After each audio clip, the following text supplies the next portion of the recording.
जियो और जानो के मुअज़्ज़ज़ नाज़रीन, अस्सलाम वालेकुम। नाज़रीन, अगर आप तुर्किश ड्रामा और तुग़रुल गाज़ी को देख रहे हैं या देख चुके हैं, जिसे आजकल पीएम इमरान खान के कहने पर पाकिस्तान के कौमी चैनल पीटीवी पर उर्दू डबिंग के साथ दिखाया जा रहा है, तो यकीनन आपने इसमें ओगोस खान का नाम ज़रूर सुना होगा, जिसे इस ड्रामे में इज्जत के साथ याद किया जाता है। आज हम इस नाम वाले इंसान के बारे में सीखेंगे कि ये कौन था और क्यों इसको इज्जत की निगाह से देखा और याद किया जाता है। एक बात यहाँ मैं चाहता हूँ कि आप ज़हन नशीन कर लो कि ओगोस खान के बारे में कई फिक्शन यानी ख्याली कहानियाँ और वाक़ियात बयान किए गए हैं। इनकी ज़िंदगी का नक्शा मुख्तलिफ अंदाज़ों और तरीक़ों से खींचा गया है, लेकिन यहाँ हम इसके इस्लामिक वर्जन के बारे में जानेंगे, जिसे दो तुर्क मुअर्रिखीन राशिदुद्दीन और अबू अल-गाज़ी ने हम तक पहुंचाया है। नाज़रीन, तूफ़ान नूह की वजह से सारी इंसानियत का सफ़ाई हस्ती से मिट जाने के बाद नूह अलैहिस्सलाम के 3 बेटे इनके बेगमात के साथ जिंदा बच गए थे। नूह अलैहिस्सलाम के एक बेटे का नाम खाम, दूसरे का साम और तीसरे का याफिस था। इसके बाद सारी इंसानियत का सिलसिला नसब नूह अलैहिस्सलाम की इन्हीं तीनों बेटों से मिलता है। तूफान के गुजरने के कुछ वक्त बाद इन तीनों ने अपनी बेगमात के साथ अलग अलग इलाकों की तरफ हिजरत की। खाम बिन नूह अलैहिस्सलाम अफ्रीका की तरफ चले गए और वहां इनकी अफजाइश नस्ल हुई। इसके अलावा साम बिन नूह अलैहिस्सलाम की नस्ल अरब और ईरान से होती हुए हिंदुस्तान तक फैल गई। इन दोनों के अलावा याफिस बिन नूह अलैहिस्सलाम ने सेंट्रल एशिया की तरफ हिजरत की और वहां से इनकी नस्ल यूरोप से होते हुए चाइना तक फैल गई। इस वीडियो में हम याफिस बिन नूह अलैहिस्सलाम के बारे में जानेंगे, क्योंकि ओगोस खान इन्हीं की नस्ल में से था। नाज़रीन, याफिस बिन नूह अलैहिस्सलाम के 3 बेटे थे। इनमें सबसे बड़े का नाम तुर्क, दूसरे का तकाबला और तीसरे का नाम था माजूज जावर, जिसे हम याजूज माजूज के नाम से जानते हैं। लेकिन तुर्कों के मुताबिक याफिस बिन नूह अलैहिस्सलाम के 8 बेटे थे, जिनके नाम यहाँ पर जानना हमारे लिए अहम नहीं है। याफिस बिन नूह अलैहिस्सलाम के इंतकाल के बाद आपका बड़ा बेटा तुर्क आपका जानशीन मुकर्रर हुआ। तुर्क के 4 बेटे थे और जब आपका इंतकाल हुआ तो आपका सबसे बड़ा बेटा तोतक आपका जानशीन मुकर्रर हुआ। मौरखीन के मुताबिक इसी तोतक के चौथे नस्ल की औलाद में से अलंजा खान नाम का एक शख्स था, जिसके यहाँ 2 जुड़वा बच्चों की पैदाइश हुई। एक का नाम था तातार और दूसरे का मंगोल या मुगल खान। जब ये बच्चे बड़े हुए और सरदार बने तो इन दोनों ने अपने आबाओ अजदाद की सल्तनत को 2 हिस्सों में तकसीम कर दिया, जिससे 2 बड़े कबीले वजूद में आए, यानी मंगोल और तातार। ये दोनों कबीले सेंट्रल एशिया की इन इलाकों में रिहाइश पजीर थे, जहां आजकल तुर्कमानिस्तान, ताजिकिस्तान और किर्गिस्तान के ममालिक मौजूद हैं। मुअर्रिख अबू अल-गाज़ी के मुताबिक मंगोल खान के 4 बेटे पैदा हुए, जिनमें से एक का नाम था कुर खान, दूसरे का उर खान, तीसरे का कीर खान और चौथे का नाम था कारा खान। अबू अल-गाज़ी कहते हैं कि ये लोग शुरू से ही नूह अलैहिस्सलाम के दिन पर कायम थे, लेकिन वक्त गुजरने के साथ साथ ये लोग इस्लाम यानी दीन हक से दूर होते गए और कारा खान के ज़माने तक ये लोग मुकम्मल तौर पर शिर्क में मुब्तला हो चुके थे। मंगोल के बेटे कारा खान, जो कि इस्लाम का सख्त तरीन दुश्मन और मुखालिफ था, के यहाँ एक बेटा पैदा हुआ और आपके इसी बेटे का नाम था ओगोस खान। कहा जाता है कि पैदाइश से पहले ओगोस खान मुसलसल 3 दिन अपनी माँ के ख्वाब में आता गया और इनसे फरमाया कि जब तक आप शिर्क छोड़ नहीं देती और इस्लाम कबूल नहीं करती, मैं आपका दूध नहीं पीऊंगा। इसके बाद आपकी माँ ने खुफिया तौर पर इस्लाम कबूल कर लिया।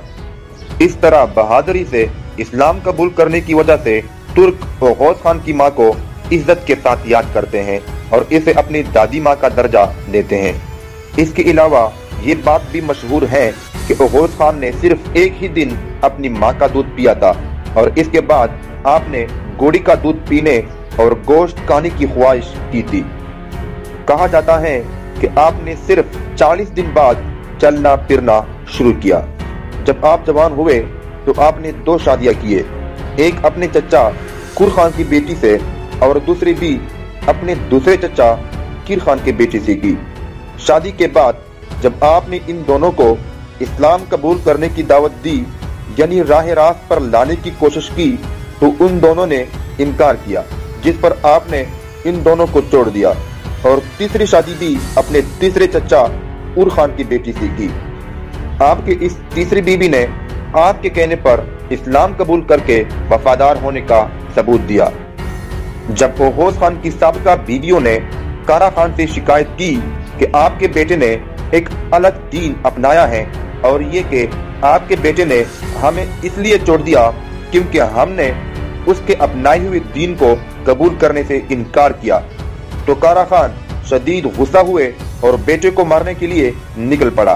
किसी जगह बाप बेटे में शदीद लड़ाई हुई, जिसमें ओहोस खान ने अपने बाप को कत्ल किया। ये भी कहा जाता है कि बाप के साथ साथ आपने अपने चचाओं की भी जान ली थी। इस वाक़ये को एक दूसरे अंदाज से भी बयान किया गया है, वो इस तरह कि ओहोस खान की एक सौतेली माँ थी जिसका एक बेटा था। वो अपने इस बेटे को कारा खान के बाद हुक्मरान बनाना चाहती थी, लेकिन ओहोस खान की शोहरत और ताकत को देखते हुए ऐसा होना वो नामुमकिन समझती थी। चुनांचे इसने कारा खान को ओहोस खान के खिलाफ खूब भड़काया कि ओहोस खान आपसे हुक्मरानी लेने के लिए साजिशें कर रहा है, जिससे कारा खान आंख बगोला हो गया और ओहोस खान को कत्ल करना चाहा, लेकिन लड़ाई में खुद काम आया। कहा जाता है कि एक दिन आप किसी जंगल में इबादत कर रहे थे कि आपने गोल दायरे की शक्ल में नूर देखा जो आसमान से आकर आपके करीब जमीन पर गिरा।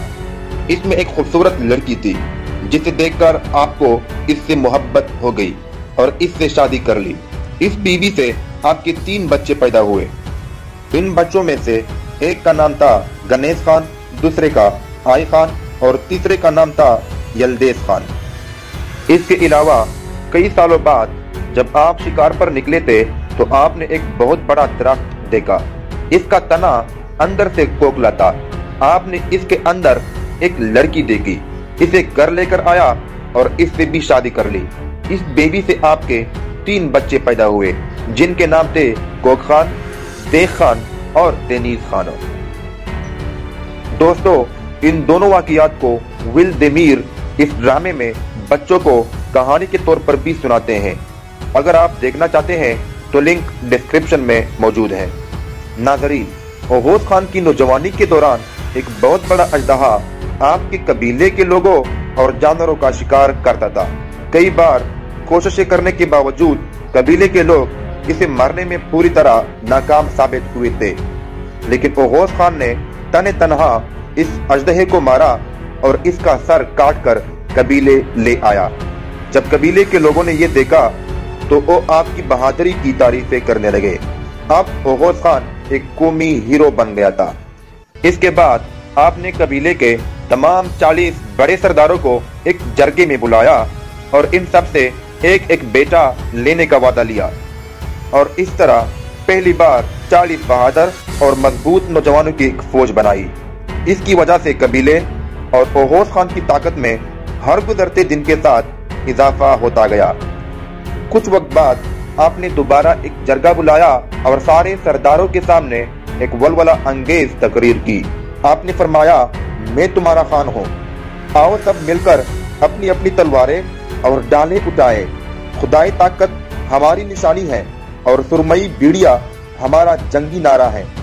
ये सारी जमीन हमारा मैदान जंग है और ये जंगल, समंदर और दरिया हमारी शिकारगाह है। सूरज हमारा झंडा और आसमान हमारा खेमा है। इसके बाद आपने अपने कासदों को खतूत देकर दुनिया की चारों अतराफ भेजा।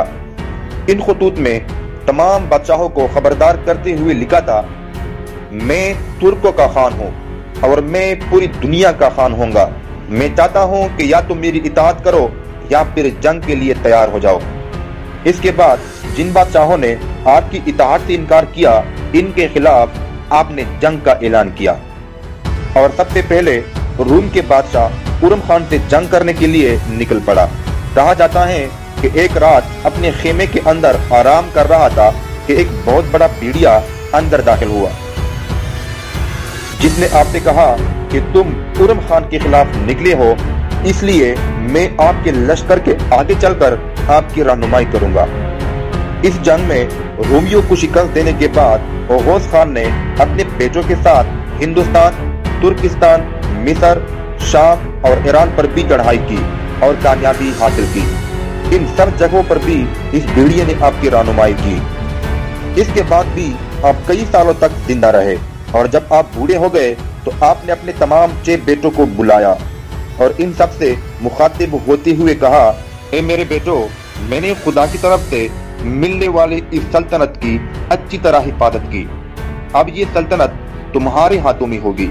اس کے بعد آپ نے اپنی سلطنت کو ان تمام بیٹوں میں تقسیم کیا اور ان سب کو اپنی اپنی علاقوں کی طرف روانہ کیا۔